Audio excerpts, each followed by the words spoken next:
इस्लाम। आज इस्लाम के बारे में सोशल मीडिया पर बताया जाता है, यार इस्लाम तो 1400 साल पहले आया। बताया जाता है कि नहीं बताया जाता? यार इस्लाम तो 1400 साल पहले आया।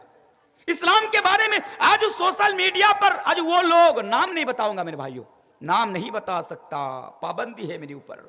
अगर आज मैंने आपके सामने नाम बता दिया उन लोगों का, तो मेरे भाइयों कल मेरा भी वही हाल, वही हश्र किया जाएगा जो मौलाना जर्जीस के साथ किया गया है। लेकिन समझदारों के लिए इशारा काफी है। आज वो लोग तो इस उम्मीद में हैं कि एक एविडेंस मौलवी तनवीर के खिलाफ बस मिल जाए, एक दलील, एक सबूत से मौलवी तनवीर के ताल्लुक से मिल जाए। मेरे भाइयों तब से उन लोगों की नजर में मैं हूं जब नुपुर शर्मा के ताल्लुक से मैंने सबसे पहले मैंने सामने आया था और नुपुर शर्मा को मैंने जवाब दिया था। तो बता क्या रहा था? आज लोग सोशल मीडिया पर लिखते हैं, अरे यार मुसलमान तो, इस्लाम तो 1400 साल पहले आया, मुसलमान तो पहले हिंदू थे, इनके बाप दादा हिंदू थे, इनकी पुरखे हिंदू थे। आज बताया जाता है, मैंने चैलेंज किया हूं इन लोगों को, आज भी चैलेंज करता हूं डंके की चोट पर, और जब तक जिंदा रहूंगा इन लोगों को मैं जवाब देता रहूंगा और चैलेंज करता रहूंगा कि अगर तुम लोगों ने अपनी मां का दूध पिए हो तो सोशल मीडिया पर क्यों, सिर्फ सोशल मीडिया पर क्यों, सिर्फ सोशल मीडिया के ऊपर क्यों, और टेलीविजन के डब्बे पर बैठकर क्यों? आओ तुम अपनी किताबें लेकर आओ। तुम लोगों की जितनी भी किताबें हैं, ऋग्वेद, यजुर्वेद, सामवेद, अथर्ववेद, कल के पुराण, भागवत पुराण, अठारह पुराण, भविष्य पुराण, रामचरितमानस, वाल्मीकि रामायण, श्रीमद् भागवत गीता वगैरह वगैरह, जाओ जितनी भी किताबें हैं सारी किताबें लाओ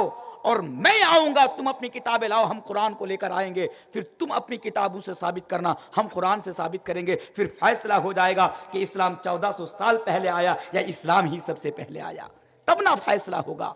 लेकिन नहीं, मैदान में आना नहीं चाहते हैं वो लोग, डिबेट में आना नहीं चाहते हैं, सिर्फ सोशल मीडिया पर बातें करते हैं, सोशल मीडिया पर तहरीरें लिखते हैं। मेरे भाइयों और आपको एक बात बताऊं, वो जो आज तक का न्यूज एंकर, नाम जानते हैं? अंजना ओम मोदी, सॉरी माफ कीजिएगा, मोदी नहीं कश्यप, अंजना ओम कश्यप, देखे होंगे हमेशा ठोंठ में 14 किलो लिपस्टिक लगा के रखती है। ये अंजना ओम कश्यप ने इस्लाम के ताल्लुक से देखिए क्या सोचती है वो। असदुद्दीन अवैसी उनसे सवाल कर रही है, आज भी वो वीडियो मेरे मोबाइल के अंदर मौजूद है।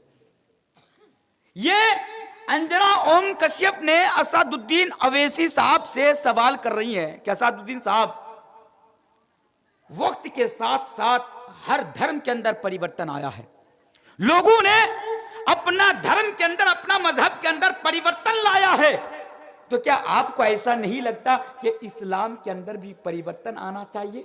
पर्दे को सामने रखते हुए ये इंटरव्यू ले रही थी, पर्दा को सामने, यानी ये इनडायरेक्टली वो कहना चाहती है अंजना ओम कश्यप असदुद्दीन अवैसी को, क्या इस्लाम इस कानून को हटा नहीं सकता कि मुसलमान घराने की औरतें भी बगैर पर्दा, बगैर हिजाब में वो चल फिर सके, जीन्स पैंट और टॉप और टी शर्ट पहनकर वो जिंदगी गुजार सके? वो असदुद्दीन अवैसी को ये कहना चाह रही थी, पर असदुद्दीन अवैसी ने जो उनका जवाब दिया, मैंने भी उनको जवाब दिया था, अंजना ओम कश्यप आप ये कहती हो कि वक्त के साथ साथ हर धर्म के अंदर परिवर्तन आया है। मैं 100% आपकी बात से सहमत हूं, मैं भी मानता हूं, मैं भी जानता हूं, क्योंकि मैं पढ़ता हूं कि वक्त के साथ साथ हर धर्म के अंदर परिवर्तन आया है।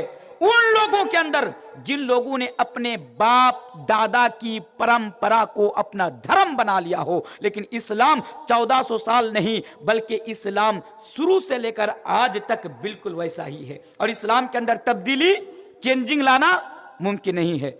जिस तरह सूरज बरसों से पूरब की तरफ निकलता है और पश्चिम की तरफ डूबता है, कोई माई का लाल नहीं है, किसी के पास इतनी ताकत नहीं है कि सूरज को यानी पश्चिम से निकाले और पूरब के अंदर डुबोए, उसी तरह इस धरती के ऊपर, इस दुनिया के अंदर किसी के पास इतनी ताकत नहीं है कि वो इस्लाम का एक कानून भी परिवर्तन करके दिखाए। क्यों?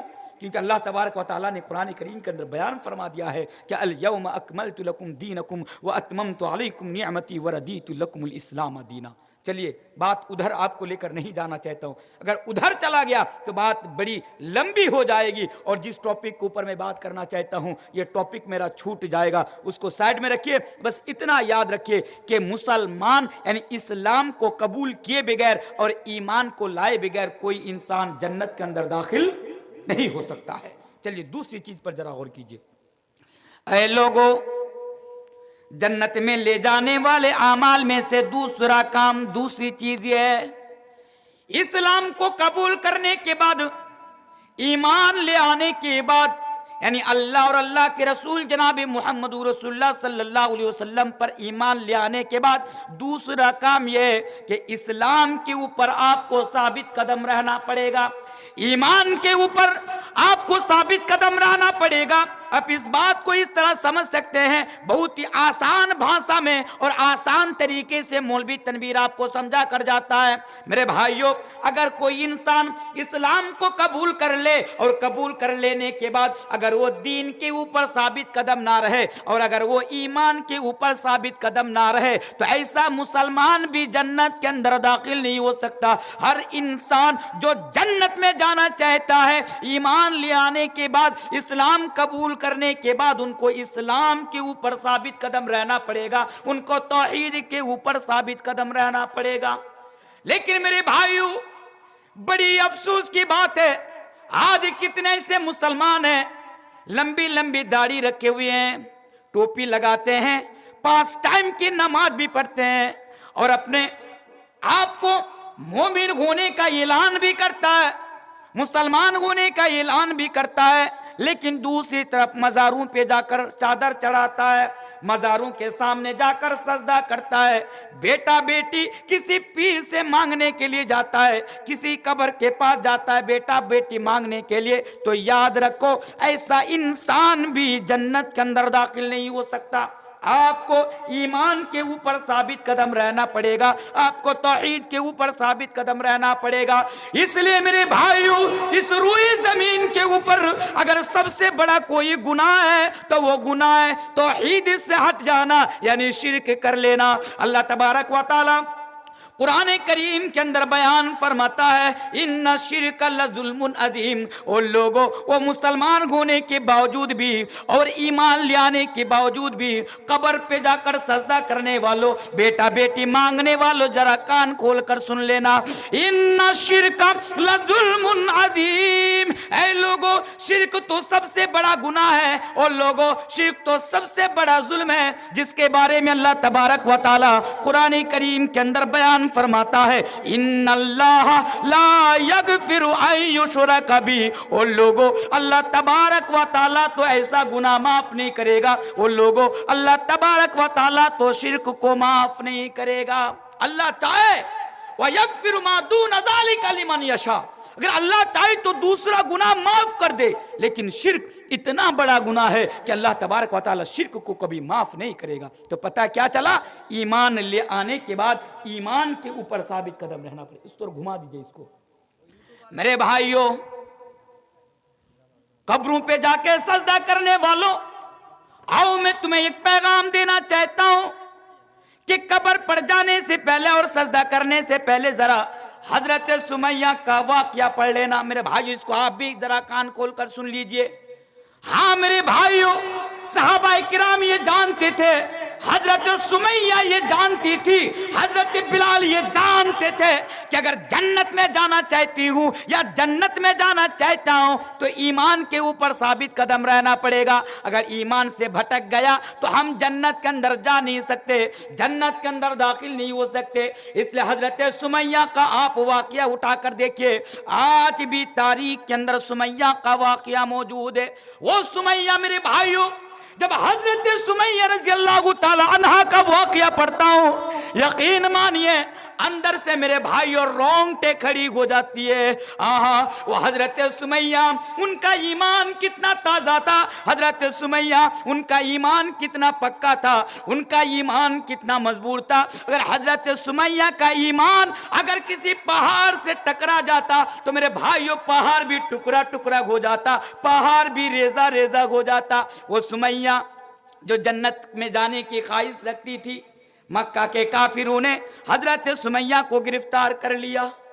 सुमैया बूढ़ी औरत है, उम्र दराज है, हजरत सुमैया कमजोर है, नातवा है, बेबस है। हजरत सुमैया उमर रशीदा है। अगर हमारी भाषा में कहे तो हजरत सुमैया एक बूढ़ी औरत है, बूढ़ी औरत।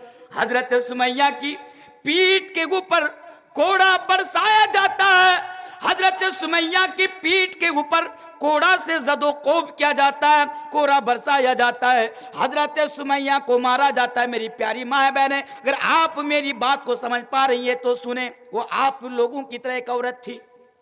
सुमैया से कहा जाता है, ऐ सुमैया दिन इस्लाम को छोड़ दो, ऐ सुमैया एक अल्लाह को एक अल्लाह मानना छोड़ दो, अल्लाह को छोड़ दो, इस्लाम को छोड़ दो, नबी को छोड़ दो। हजरत सुमैया का जवाब सुनो। हजरत सुमैया ने जवाब दिया, ऐ मक्का के काफिरो, ऐ मक्का के मुश्रिको, तुम लोग जितना मारना चाहते हो मार लो, जितनी तकलीफ देना चाहते हो दे लो, जितनी सजा देना चाहते हो दे लो, लेकिन हजरत सुमैया अपनी जान तो दे सकती है, लेकिन हजरत सुमैया अपना ईमान नहीं दे सकती। मेरे भाइयों, वो सुमैया, मक्का के सारे लोग खड़े हैं, मक्का के मुश्रिक खड़े हैं। दो ऊंट लाए जाते हैं, दोनों ऊंट के पैरों पर यानी रस्सी बांध दी जाती है और हजरत सुमैया रज़ी अल्लाह ताला अन्हा के दोनों पैर में रस्सी बांध दी जाती है। बांधने के बाद हजरत सुमैया से फिर कहा जाता है, ऐ सुमैया इस्लाम का साथ छोड़ दो, ऐ सुमैया अभी भी तुम्हारे पास टाइम है, अभी भी तुम्हारे पास टाइम है, ऐ सुमैया अभी भी तुमको मौका दे रहा हूं, नबी का साथ छोड़ दे, ईमान का साथ छोड़ दे।